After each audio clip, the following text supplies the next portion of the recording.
When and where were you born? I was born in Poland, Motol, Poland, in 21. And your brother Leonard? Was born 3 years earlier than me,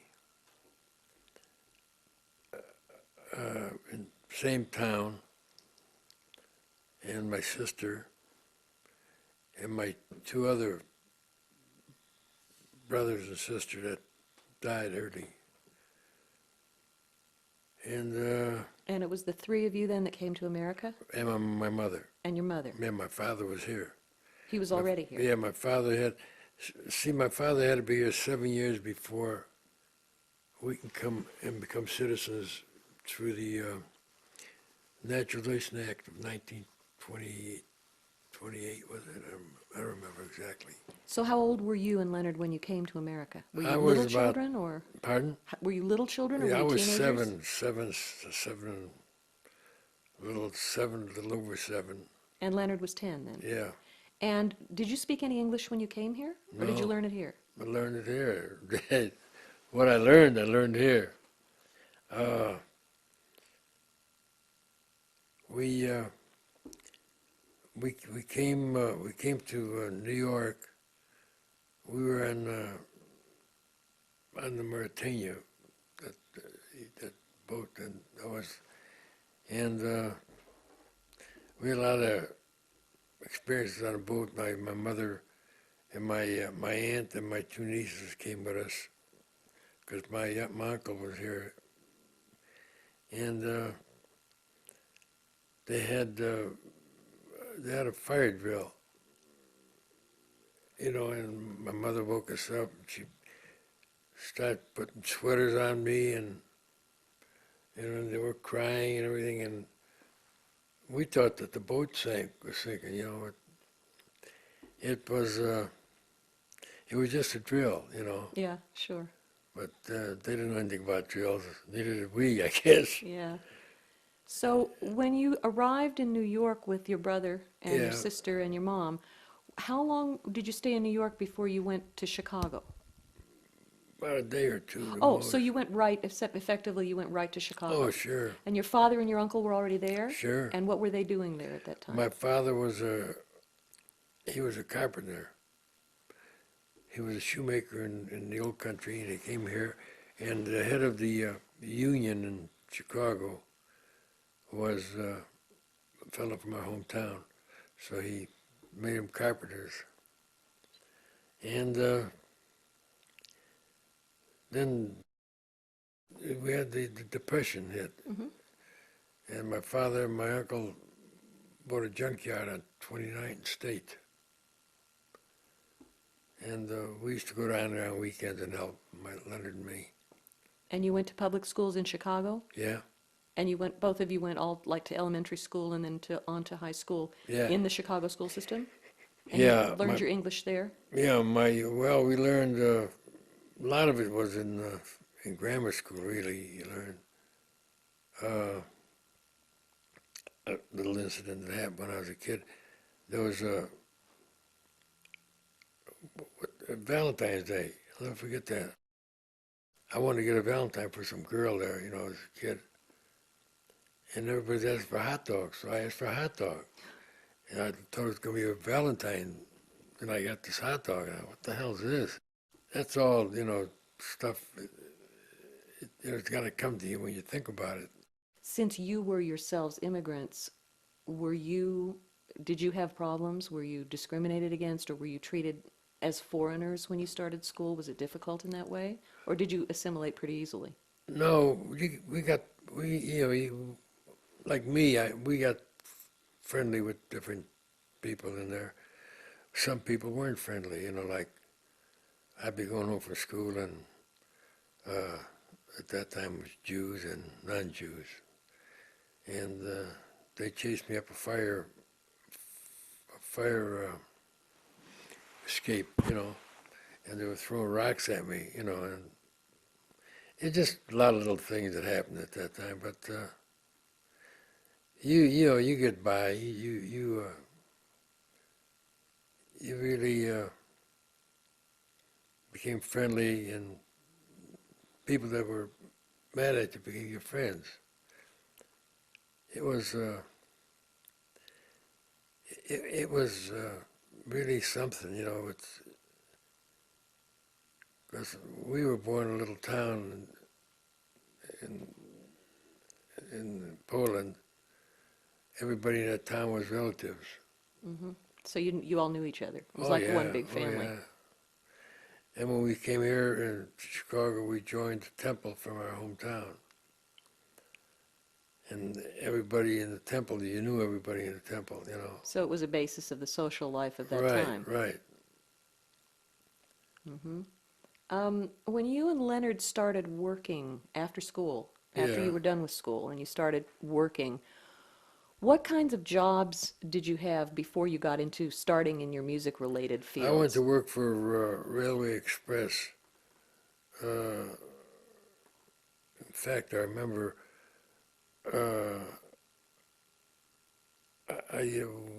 I'll never forget, we had to load caskets with bodies in the, in the, what do you call those cars? Freight cars. Freight cars, yeah. Yeah. And they liked my work, and then you had to have seniority, but the man in charge says, you want the job, I'll get you in, don't worry about it. And I says, yeah, well, I'll let you know. So I got home, my father said, no, you're going to go to school. So I went to school and graduated grammar school, went to John Marshall High School. And I kind of like sports. My brother, he was a sport nut too. He went to Crane Tech, Hmm. and he became the champion wrestler in his weight. Really? Yeah, well, yeah. Because didn't he have, when he was a child, didn't he have a serious illness? Polio. Yeah, He he had had polio. polio. And that didn't stop him when he decided to go into No, athletics? no. In fact, my mother, when you had to be in perfect health to come to the United States, and he had a, what do you call it, one of those A leg brace truss, it goes on all his the way leg? up, yeah. Uh-huh. And my mother took it off, and they had those big feather quilts, Hmm. and she stuck it in there, and it passed through. And he made it. He So got she in. took him through immigration without the brace on his leg so they wouldn't know. Oh no, he couldn't have the brace on his leg. No, They wouldn't have let him into the country? no, no way. Wow. And he never put it back on. Once he got here, never put it back on. Did he have medical treatment for the polio here in this country, or did he just, No, so no. he just learned to walk without it, and then he got Yeah, into wrestling? yeah. Well, they wouldn't take him in the army because his leg turned in. That So he was 4F. he became a 4F, Oh. and me, they, they, I went for physical, and they told me you had TB when you were a kid. I said I did. I didn't know it. And they told me, well, you can't go in right now. You come back in 90 days. Just lay out in the sun and let the sun, work on your chest. So I don't know if I did or didn't, but when I went back, they took me. You must have done something right Yeah, something right. or something. So, when you and Leonard started working, did you go into the army before you guys started in the music business or Oh during? yeah, no, we had a liquor store. Well, Leonard had a liquor store, and anything he was in, I was in automatically. It was with no paperwork or nothing. It was just the way it was. And Brothers don't usually need paperwork. no, in fact, when the record company started making noise, our lawyer said, you guys are crazy. You don't have no paperwork between you. You're nuts. So he drew up paper, and that's what it was. So tell me, if you can remember, what years were you in the service? I was in service from 40, I was in three and a half years. I got out in 43, 40, 42, the end of 42. You got out in 42. No, I got Oh, out you in went in. 46. Okay. So you came out of the service right before you guys went into Aristocrat. No, Leonard was, yeah, no, I got out before he went into Aristocrat, yeah. And, Now, what made you guys decide to get into that? You'd already been kind of in the music business through the nightclubs. yeah, we had bands playing in there, blues, blues guys. And how did you make that decision to kind of go from being club owners to being record company? Well, you had the acts right there, so we tried it. He, first one he did was, I think was Bilbo's dad. What was his name again? Andrew Tibbs. Andrew Tibbs, yeah. Is that the first one that you remember Yeah, I think so. of Aristocrat? Yeah. Mm-hmm.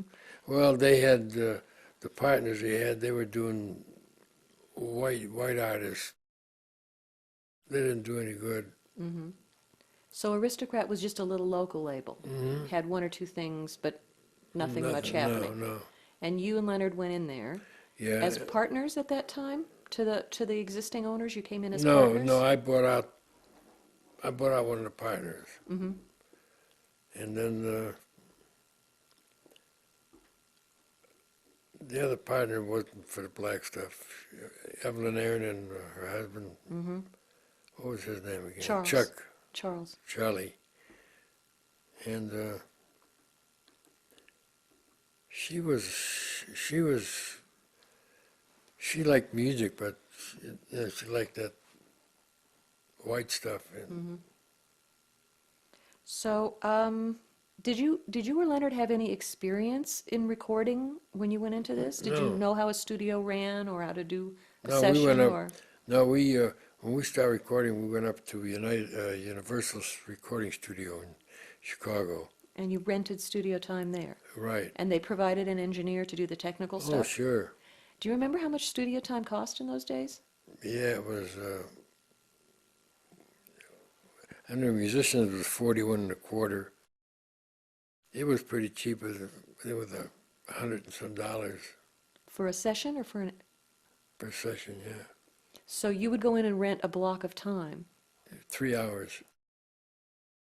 I had read that Leonard, in the very early days before you got into Aristocrat, had at one point turned a garage into a studio. Is that true? No, we did. We had we were a distributor at first. We distribute other companies' records in Chicago. So we took the back room and we just made a little studio out of it. Now, this was the back room of your home No, of our office where we had the studio. before you had, Well, we were distributing records. okay. And this was before you had Aristocrat? Right. Okay, so you No, had, it was called Aristocrat Distributing. Yeah. okay. All right, okay. And so he turned the back room of that into like a warehouse, and you did shipping and packing back there? Yeah. Then we leased the place next door for the records that we were shipping. And you did all of the record shipping out of that Next other door, office? right. Okay. Now, when Aristocrat, when you guys came into the label and you decided that what they were doing wasn't working, wasn't selling anything, how did you find your new talent? Did you hire a talent scout? Did you have auditions? How did No, you get people? well, like I said, we had the tavern, and most of them would come in, like Albert Ammons used to come in there, Gene Ammons, Sonny Stitt, all, well, they weren't blues, but they came in and gradually they, like anybody who came in town, they would end up in the Macombo, Now, where was that located at that 39 time? Cottage Grove. Okay. And so when you were ready to start recording, you drew from that talent pool, or? Right, yeah, like we did Sunnyland Slim, and he says, I got a friend that's a good guitar player I want to use, So he brought Muddy in. But Sunnyland had been playing at the Macombo? No, he played at the, no, actually the record company started when Leonard had the 708 Club. Now, the 708 Club, was that located at the same place as the, No, we were on 39th Street and the 708 Club was on 47th Street. and it was always a club, or was it something else before No, that? it was a club. It was a bar, that's what it was. And Leonard owned it? Yeah, Leonard owned it. Leonard and me owned it. And, I wasn't on the papers, but I was on it, and that club, he booked musicians in there? Oh yeah, blues. Well, they'd come in and play, they'd like to come and jam. Now, when Leonard bought the 708 Club, did he buy it as an existing club, or did he start it? No, it was called the 708 Club, and the address was 708. East 40, I think it was 43rd or 47th Street, I forgot. But it was already a club when Leonard Yeah. took it over. Yeah. And had they been booking the same kind of music before, and he just kept it going, or did he change it? No, it's same kind of music. So it was the local blues artists who were on the Chicago scene at that Right, time? right. And how long did he own it? Or did you guys own it? Oh, 708. He had it, I was in the service. I was in the service 3.5 years. He had it that long, a little longer than that. And And then did he sell it when he got into Aristocrat? Or was he having all of them at once? no, and my father used to help him out.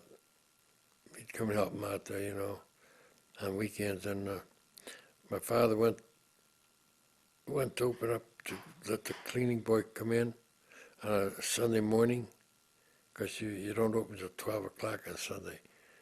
And a couple guys pushed him in, opened the safe. Well, the safe was open. My father didn't know it, and they didn't look. And man, they beat him up.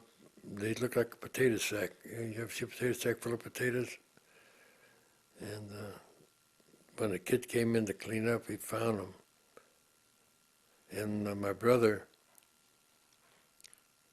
they said that my father remembered the car he pulled up in, and my brother went out and went to these gambling joints, and he spotted the car. He got the police, they got the guys. One guy got life, and the other guy got, well, I don't know how many years, because one guy was like a 3-time loser already. I didn't even know about it until I got out. Did the fact that you were paying out money for studio rental costs, did that affect the speed of the recording sessions? Was it necessary to get in and record and get out because you were paying money? No, you had to rent for 3 hours. If you didn't use it, you still paid for 3 hours. And we got pretty friendly with the owner, Bill Putnam, who ended up I think in Vegas. He did some stuff for, he finally did some work with Sinatra. He did all his engineering. I don't know if I think I heard he just died, or he died a while ago. Now, when you would have these sessions, Aristocrat recording sessions at Universal, did you take a group of musicians in there and then they would accompany all the different people that you wanted to record? Was there like one studio band and you would take it in there and use it for the whole 3 No, hours? like most of the blues guys have their own bands, Like Muddy had Little Walter and Jimmy Rogers, so. But if you were recording a vocalist, how would you use what band would you get for them?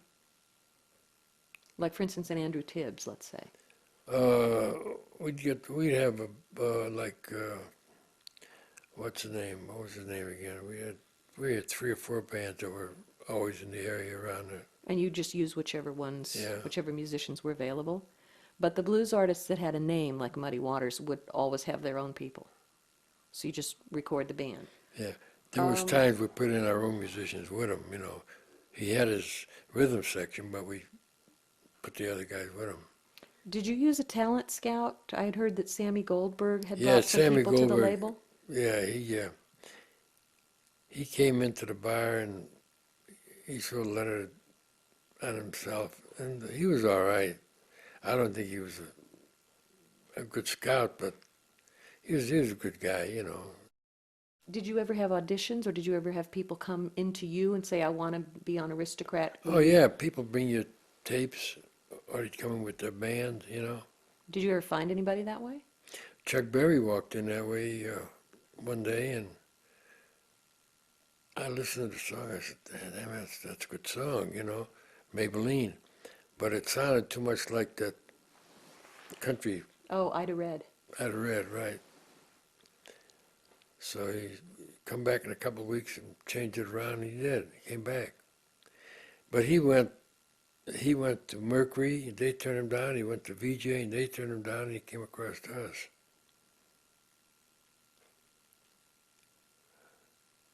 But At the beginning of Aristocrat, were you recording all different types of music, jazz and blues and everything, or were you focusing on one? I'm blues, yeah. That was the primary focus of the label at the beginning at Aristocrat. Yeah, because there wasn't too many blues labels out. There was Imperial on the West Coast. There was Specially on the West Coast. At what point did you make a decision to change the name from Aristocrat to Chess? We figured our name was Chess is one thing, and then yeah, we wanted to get another label, you know, because you can't get so many records on. So if the jockey didn't know it was the same company, so we got Checker. That's how we got Checker, you know, And Cadet? a cadet. How did Willie Dixon come to you? How did he enter the picture and become part of the chess He company? used to be a bouncer at the Crown Propeller Lounge on 63rd Street.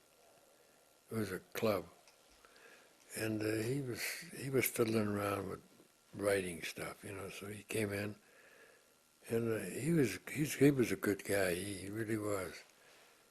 Always got along good with him. So did Leonard. Willie had a record out on another label with the Big Tree Trio. Remember? Columbia. Huh? Columbia. Was that it? Columbia? And I guess that's where when he first got the idea to write. And then he came in and we got friendly, and whenever we had a guy to record, he would go up with him and work with him. Doing A&R work?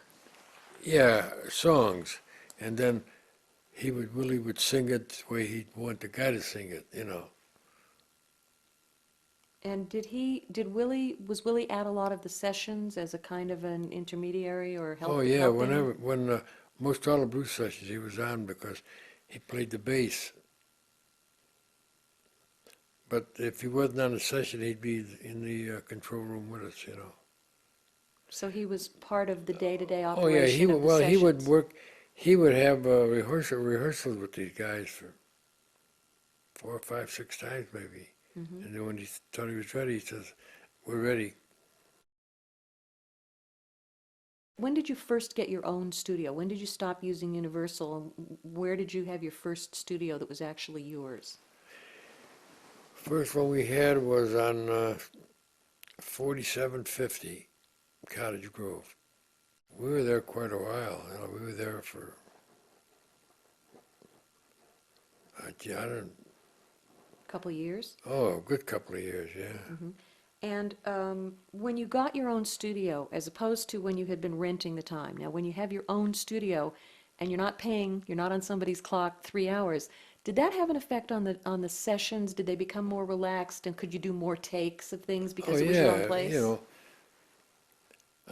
biggest session I ever did, I cut Chubby Jackson. I don't know if you were familiar. He was a bass player. He was pretty big, white guy, and we got big musicians in from New York. Flew in.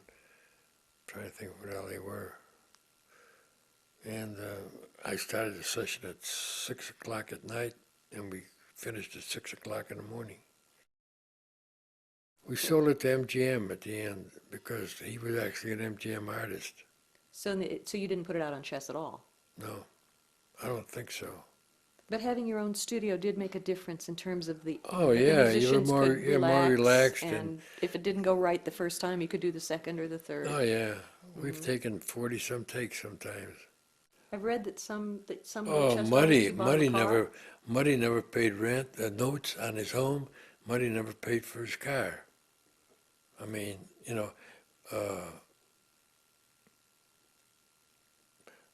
little Walter, when he got the hit and then he had to go on the road, he didn't have any transportation.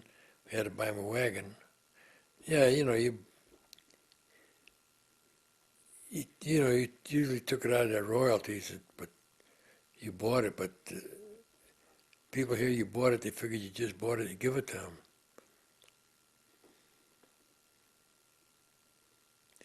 Bo Diddley bought. I bought a Cadillac, didn't like it, and he bought my Cadillac. When you bought 2120 South Michigan Avenue, you had the studios and the offices. Did you also have your distribution and your packing and shipping and warehousing done out of that building, or did you have another building for that? No, we had it in that building, and then like I said, we bought that other building, little building next door, that we kept all the records in, and we had the shipping department in there. Yeah. Some recordings that came out on Chess were not done for Chess. They were No. done for other labels, and you licensed them in, like Parrot, JOB. How did you find those? How did you decide to bring them in and put them on Chess? How did that happen? Well, we knew like Joe Brown. We knew Joe Brown and Al Benson. You had to know Al Benson because he was the main jock in Chicago at that time. And money. Al Benson always needed money, so he says he did Every Day I Have the Blues with Joe Williams. Joe Williams that was with Count Basie. So he said, "You guys want to take it?" We took that, and what else did we get from him? I'm trying to think. I don't know. Yeah, Albert King. We used to see Al Benson almost every day. So, and he was always hungry.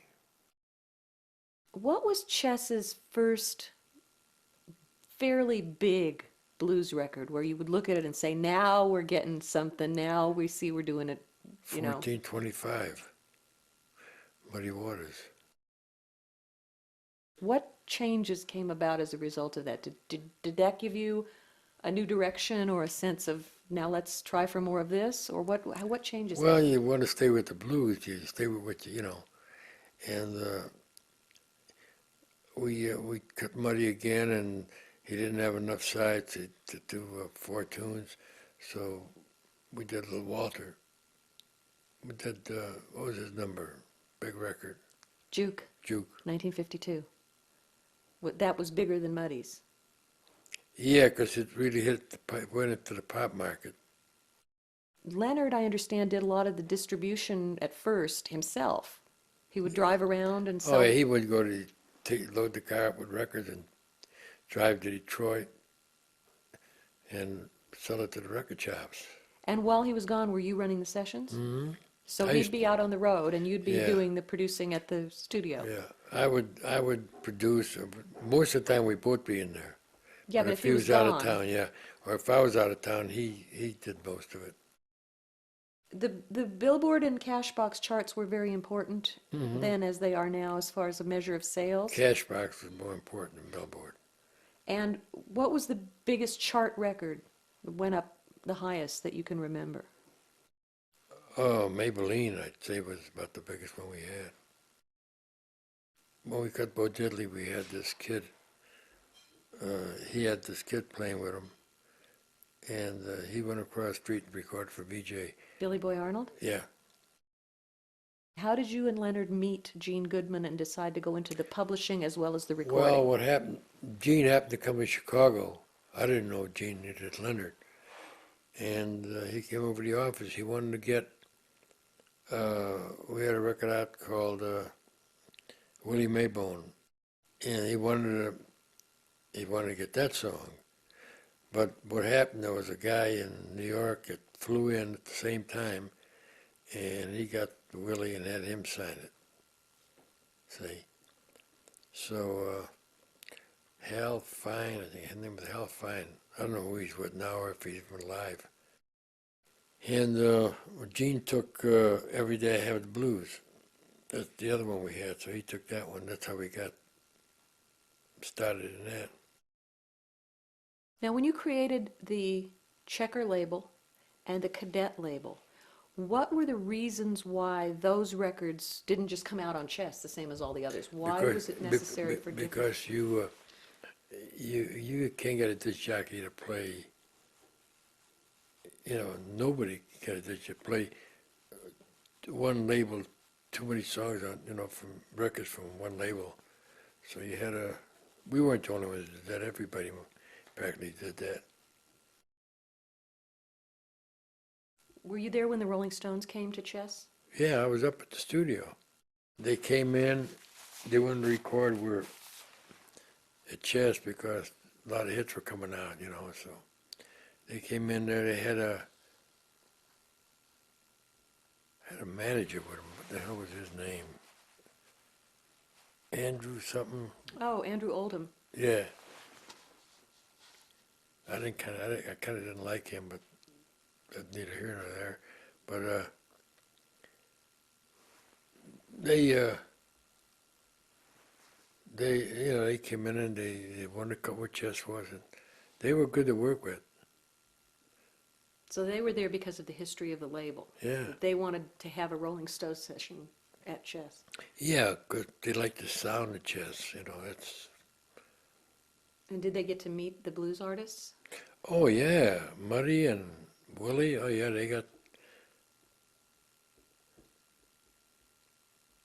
they went over where Muddy was working and sat in with him a couple times. Looking back now, what do you see? I'll be honest with you, if it was now, I would have never sold the company. Was it Leonard's decision or your decision and both of you to sell? No, well, Leonard was tired. He was, you know, he was beat. And, because Marshall and my son could have took over, you know, but Leonard was tired. He was just beat out too much. Radio station, then he wanted to buy a TV station in Chicago. No, I would have never sold the company because I enjoyed it. You know, I mean, it was a lot of work and hard work, but you know, you enjoyed it. And when you got something out of it, it was good. You know, when you get a hit or something. A lot of times we knew when we cut a session first, we knew we had a hit right away. A lot of times we were fooled. Leonard felt Muddy Waters, the record, Rolling Stone, was a hit. Sincerely, I liked that right away. I used to work with them guys. In fact, we got an apartment, all four of them, 4 or 5, I forgot, stayed in my dad had the building. I lived in the building, and we got them apartment in there. Then the Wolf moved in there later too, and he said, I need $500. I says, what do you mean you need man, I need it. So I said, I'll be over at your house tonight and I give it to you. I went over there and I gave him the money, and he had a toolbox. He opened it up, took the top drawer off, loaded with money. I read that Leonard was the first person that ever put payola payments on his report to the IRS. He deducted it as a business expense because he spent so much. No, that's a true story. What happened is we had the IRS guys come in. Not the IRS, and they went through the checkbook and they saw a girl's name, and then, you know, but booty or pussy or something, and then, Whatever. what's this?